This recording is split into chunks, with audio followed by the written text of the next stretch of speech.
Okay, hello student, welcome back. So last lecture हमने discuss किया how to improve power factor. कैसे हम capacitor bank लगाएंगे और रिएक्टिव पावर कंपनसेशन करेंगे और पावर फैक्टर इम्प्रूव करेंगे. तो हमने डिस्कस किया था उसमें कि ज़्यादातर न्यूमेरिकल आपके कैसे होते हैं कि कैपेसिटर की रेटिंग आपको निकालनी होगी. कुछ पर्टिकुलर लोड होंगे, उसका कुछ पावर फैक्टर होगा और वो पावर फैक्टर हमको इम्प्रूव करना है अगर, तो किस रेटिंग का. मान लें कुछ पावर फैक्टर था और कुछ इम्प्रूव करके कुछ ले जाना है, तो उसमें कितना कैपेसिटर लगेगा, कितनी रेटिंग का. तो एक इस लेक्चर में हम डिस्कस करेंगे. एक न्यूमेरिकल मैंने लिया हुआ है, बिल्कुल प्रैक्टिकल न्यूमेरिकल है. तो जैसा देख सकते हैं आप कि हमारे पास दो लोड हैं. बहुत सारे लोड होते हैं पैरेलल में, जब इंडस्ट्री में आप देखेंगे तो मान लेते हैं दो लोड हैं हमारे पास. इन दोनों लोडों, जो भी लोड हैं उनके बारे में कुछ दिया हुआ है. क्वेश्चन है two balance load are connected to 240 kV 60 hertz line. ये 240 kV 60 हर्ट्ज लाइन है. दो बैलेंस लोड जो है हमारे कनेक्टेड हैं.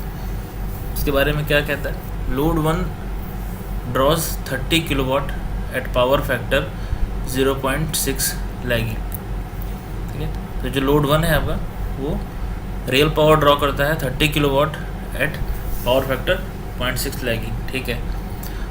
लोड 2 क्या है, लोड 2 ड्रॉज 45 kVAr. मीन्स ये रिएक्टिव पावर आपका ड्रॉ कर रहा है 45 kVAr. तो आपको यूनिट से पता होना चाहिए कौन सा पावर है. kVAr है तो रिएक्टिव पावर है एट पावर फैक्टर 0.8 लैगिंग. ठीक है, दोनों लोड अलग अलग पावर फैक्टर पे काम कर रहे हैं, अलग अलग पावर ड्रॉ कर रहे हैं.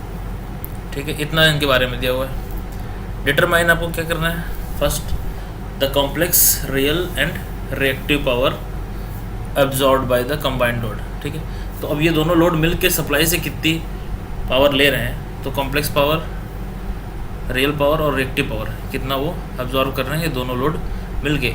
और फिर जो कंबाइंड लोड होगा, ठीक है, उसका पावर फैक्टर भी कितना होगा, कितने पावर फैक्टर पे काम करेगा वो. तो यहाँ मैंने एक बनाया हुआ है. तो ये कुछ इन दोनों कंबाइंड करेंगे तो एक कंबाइंड लोड होगा जो एक पर्टिकुलर पावर ड्रॉ कर रहा होगा सप्लाई से और कुछ पावर फैक्टर पे काम कर रहा होगा.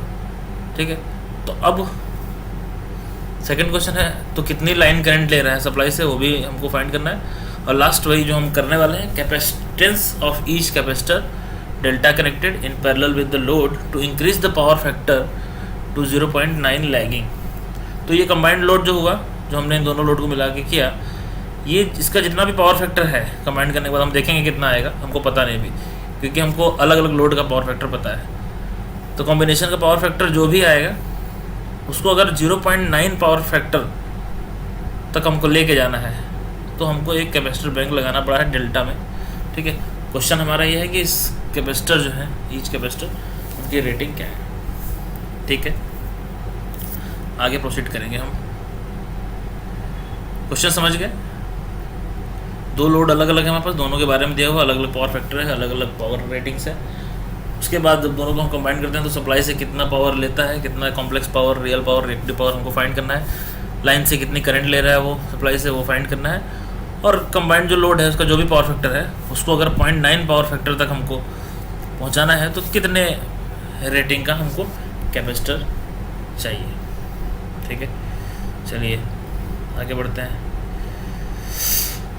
तो जो पहले लोड 1 के बारे में दिया हुआ हमें कि P1 जो पावर वो ले रहा है, ड्रॉ कर रहा है 30 किलोवाट, तो ये हमारा रियल पावर हो गया. और पावर फैक्टर दिया हुआ था 0.6. ठीक है, तो हमको ये रिलेशंस तो पता है कि P1 = S1 cos θ1. तो यहाँ से जो अपरेंट पावर है आपकी S1 वो आ जाएगी P1 cos θ1 50 kVA. और Q1 भी आपको मालूम है, S1 मालूम है, तो S1 sin θ1. यहाँ से Q1 आ गई 50, S1 हमारा मिल गया. और cos θ1 0.6 है तो sin θ1 0.8 हो जाएगा. तो 50 × 0.8 40 kVAr. ठीक है, तो आपको पता है कॉम्प्लेक्स पावर क्या होती है. Complex power S = P + jQ. P आपके पास 30 किलोवाट था, Q आपने यहाँ निकाल लिया, दैट इज़ 40. तो 30 + 40 J. ठीक है, ये आपकी कॉम्प्लेक्स पावर हो गई फर्स्ट लोड की, लोड 1 की. ठीक है, अब यहाँ जो 1 और 2 लिख रहे हैं ये मत समझिए आपकी 2 मतलब पावर फैक्टर इंप्रूव होने वाला. ये दोनों लोड के बारे में बात कर रहे हैं अभी हम. ठीक है। अच्छा, पहले लोड के बारे में हो गया, कॉम्प्लेक्स पावर इतना वो ले रहा है। सेकंड लोड की बात करें, सेकंड लोड में गिवन डेटा क्या है, वो है आपका reactive power Q2 equal to हम ले लेते हैं 45 kVAR, ये गिवन है, और किस पावर फैक्टर पे काम कर रहा है, 0.8 पे, ठीक है। तो ठीक है, यहाँ पे Q2 मालूम है, पावर फैक्टर मालूम है, तो हम S यहाँ पे निकाल सकते हैं, Q2 बाई साइन थीटा 2, ठीक है। तो साइन कॉस थीटा 2 अगर 0.8 है तो साइन थीटा 2 0.6 होगा, Q2 गिवन है 45, तो S2 निकल गया आपका 75 kVA, और P2 फिर हम निकाल लेंगे, P2 equal to S2 cos theta 2, 75 into 0.8 given है, कर दिया 60 किलोवाट, ठीक है। तो अभी सेकंड जो लोड था उसकी कॉम्प्लेक्स पावर क्या होगी, फिर से P2 प्लस जे Q2, P2 हमने अभी निकाला 60 किलोवाट और Q2 तो गिवन था 45, तो 60 प्लस जे 45, तो कॉम्प्लेक्स पावर हम सीधे सीधे ऐड कर सकते हैं। दो अगर लोड पैरेलल में है तो जो टोटल कॉम्प्लेक्स पावर वो लेंगे सप्लाई से, और हम दोनों कॉम्प्लेक्स पावर को ऐड कर सकते हैं। तो ये आपका एक सिंपल मेथड है अगर आपको कॉम्बिनेशन का पावर फाइंड करना है, ठीक है। तो so complex power absorb by the combined load, जो कंबाइंड लोड हमारा बनेगा तो उसने कितना किया, S1 और S2 दोनों के कॉम्प्लेक्स पावर हमने ऐड कर दिया, तो वो आया हमारा 90 प्लस जे 85, S1 S2 ऐड किया, सिंपल दोनों लोड के कॉम्प्लेक्स पावर। तो इसका मतलब कॉम्प्लेक्स पावर होती क्या है, P प्लस जे क्यू।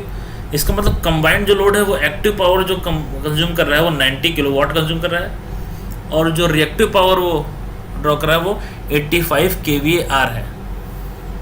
ये आपको ध्यान रखना है, इतना रिएक्टिव पावर कर रहा है और इतना वो एक्टिव पावर कंबाइंड लोड। तो अगर हम उसको पोलर फॉर्म में चेंज कर दें तो मैग्नीट्यूड और एंगल के फॉर्म में लिख सकते हैं। ये मैग्नीट्यूड यही आपका एपरेंट पावर होता है एस, ठीक है। ये एपरेंट पावर हो गया 123 kVA, और ये 43.36 ये हो गया आपका power factor angle, power triangle diagram से हमारा आता है ये, ठीक है। अच्छा, तो ये सब चीज़ें हो गई, इतना हमारा हो गया कि भाई कितना कॉम्प्लेक्स पावर वो कंबाइंड लोड का है जो सप्लाई से ले रहा है। अच्छा है, यहाँ से एक चीज़ और हमको पता चल गई कि कंबाइंड लोड का पावर फैक्टर क्या है। तो कंबाइंड लोड का पावर फैक्टर क्या होगा, कोसाइन ऑफ दिस 43.36 0.7 और समथिंग आएगा, ठीक है। तो अब इसको हमको 0.9 ले जाना है। चलो उसके पहले एक क्वेश्चन और है लाइन करंट का, तो वो सिंपल है। लाइन करंट आपको मालूम है जो एपरेंट पावर होती है वो होती है 3 फेज में √3 VL IL, ठीक है। तो यहाँ से IL सिंपल निकाल लेंगे, S हमारा निकल चुका है 123.8 √3, लाइन वोल्टेज दिया हुआ था आपका 240 किलोवोल्ट, सीधे 297.82 मिली एम्पीयर आ गया, लैगिंग विद 43.3, क्योंकि पावर फैक्टर एंगल ये है तो इतने एंगल से वो लैग करेगा करंट हमारा वोल्टेज को, ठीक है। तो हम इसको ये भी लिख सकते हैं 297.82 एंगल माइनस 43.36, अगर आप पोलर फॉर्म में लिखना चाहें, कंप्लीट एंगल फॉर्म में, ठीक है, करंट को। अच्छा, अब हमारे अपने मेन टॉप उस पर आते हैं कि हमारा पावर फैक्टर इंप्रूवमेंट। तो अभी देख रहे हैं आप जो कंबाइंड लोड है उसका पावर फैक्टर इतना है, कॉस ऑफ दिस एंगल कुछ 0.7 के राउंड होगा, ठीक है। इसको हमको 0.9 लेके जाना है, तो हमारा सिंपल फॉर्मूला क्या होता है, QC जो रिएक्टिव पावर कितना कैपेसिटर हमारा सप्लाई करेगा कि ये पावर फैक्टर इतना से 0.9 हो जाए। तो जो नया पावर फैक्टर है वो 0.9 है, तो पावर फैक्टर एंगल क्या होगा, थीटा न्यू कॉस इनवर्स 0.9 25.8, ठीक है। तो हम अपने फॉर्मूले पे जाते हैं कि भाई जो कैपेसिटर है वो कितनी रेटिंग उसको सप्लाई करनी है, QC is equal to reactive power जो सप्लाई करेगा कैपेसिटर, वो हमारा फॉर्मूला था P जैसे active power tan theta old minus tan theta new जो इम्प्रूव पावर फैक्टर एंगल है। तो tan थीटा ओल्ड मतलब क्या, जो कम्बाइनेशन ऑफ लोड का कंबाइंड लोड का एंगल था, दैट इज 43.36, ठीक है। और अब इसको हमको करना कितना है, इसको हमको करना है 25.8, ठीक है।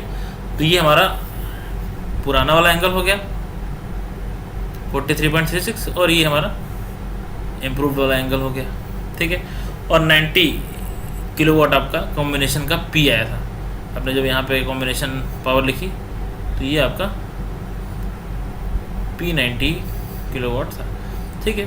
हमने फॉर्मूले में पुट किया सीधे, हमारा इतना kVAR आ गया जो रिएक्टिव पावर रिक्वायर्ड है पावर फैक्टर को इम्प्रूव करने के लिए, ठीक है। तो आगे हमारा प्रोसेस क्या था, चूँकि ये 3 फेज है तो अब पर फेज हमको कैपेसिटर की वैल्यू निकालनी है कैपेसिटेंस का, तो हमने क्या किया, उसको डिवाइड बाई 3 कर दिया पावर को, तो वो हो गया 13.8 kVAR। ठीक है, और फिर सिंपल हमारा जो फॉर्मूला आया था वही Q equal to V square by X है, वहाँ से करेंगे तो C equal to QC dash divide by omega VRMS का स्क्वायर। QC का हमारा आया है ये 13 के, इसको वैल्यू लिख दी 2 पाई f ओमेगा की वैल्यू, f 50 हर्ट्ज नहीं 60 हर्ट्ज दिया हुआ था क्वेश्चन में, 60 है, और ये VRMS सीधे लाइन वोल्टेज का स्क्वायर। चूँकि क्वेश्चन में था कि कैपेसिटर बैंक जो है वो डेल्टा कनेक्टेड है, ठीक है, इसलिए हमने सीधे उसको यहाँ पे यूज़ कर लिया, जो वोल्टेज की जगह पे यहाँ जो वोल्टेज है हमारे फॉर्मूले में वहाँ सीधे 240 kV यूज़ कर लिया लाइन वोल्टेज। ठीक है, क्योंकि डेल्टा कनेक्टेड लोड के लिए line voltage equal two phase voltage. Actual में वो क्या होता है, फेज वोल्टेज चाहिए, ये जो फॉर्मूला है सी का, यहाँ चूँकि फेज कैपेसिटेंस निकाल रहे हैं तो फेज वोल्टेज चाहिए, लेकिन चूँकि डेल्टा कनेक्टेड लोड था तो line voltage equal two phase voltage, तो हमने वही वैल्यू ले ली। अगर स्टार कनेक्टेड कैपेसिटर बैंक होता तो यहाँ हमको V/√3 लेना पड़ता। ठीक है, यहाँ पे हमको फिर V/√3 लेना पड़ता, तो ये 240 के V/√3 करते तो आपका कैपेसिटर आता। ये चीज़ें ध्यान देनी है आपको कि कैपेसिटर बैंक आपका कैसा, स्टार कनेक्टेड है या फिर डेल्टा कनेक्टेड है। देखिए, और यही सारी चीज़ें अगर सिंगल फेज होती हैं तो कुछ नहीं था, आप सिंपल पावर निकालते, जो कॉम्प्लेक्स पावर होती तो वहाँ से आपको सीधे जो QC आता उसको आपको 3 से डिवाइड करने की भी जरूरत नहीं थी, सीधे फॉर्मूले में रख देते। जो भी QC पहली बार हम निकालते ऐसे इस फॉर्मूले से सीधे उसी QC को यूज़ करते इस फॉर्मूले में डाल देते, और V तो वही होता जो भी सप्लाई का वोल्टेज होता। तो सिंगल फेज में कोई ज़्यादा चक्कर नहीं है। 3 फेज सर्किट में यही हमको ध्यान देना है कि P और Q, क्योंकि प्रैक्टिकल जो आपका सिनेरियो होगा उसमें बहुत सारे लोड होंगे पैरेलल में कनेक्टेड, तो ओवरऑल सिस्टम का पावर फैक्टर कितना है, मतलब कंबाइंड लोड जो है वो मिल के कितना पावर फैक्टर फॉर्म कर रहा है, तो ओवरऑल सिस्टम का रियल पावर कितना कंज्यूम कर रहा है, ओवरऑल लोड जो है वो रिएक्टिव पावर कितना ले रहा है और उसका कितना पावर फैक्टर है। ठीक है, फिर हम डिसाइड कर पाएंगे कितने का कैपेसिटर बैंक हमारा लोड के पैरेलल लगे कि पावर फैक्टर हमारा जो भी रिक्वायर्ड हमको हो उतनी हो जाए। ठीक है, तो इस तरह से आपको प्रैक्टिकल क्वेश्चंस मिलेंगे। ठीक है, तो इसमें मुझे नहीं लगता कोई डाउट होगा। अगर आपके पास कोई ऐसा क्वेश्चन है जिसमें आपको लगता हो कि कुछ दिक्कत है, क्योंकि बहुत सारे सब्जेक्ट्स में ये क्वेश्चन आते हैं ना ऐसे, और फिक्स है लगभग जहाँ भी ये टॉपिक है जिस भी सब्जेक्ट में, वहाँ इसके न्यूमेरिकल या क्वेश्चन आते ही हैं, या फिर कोई भी इसका टॉपिक। ठीक है, आपको फिर डाउट होगा तो हमें मैसेज कर सकते हैं। Okay, thank you.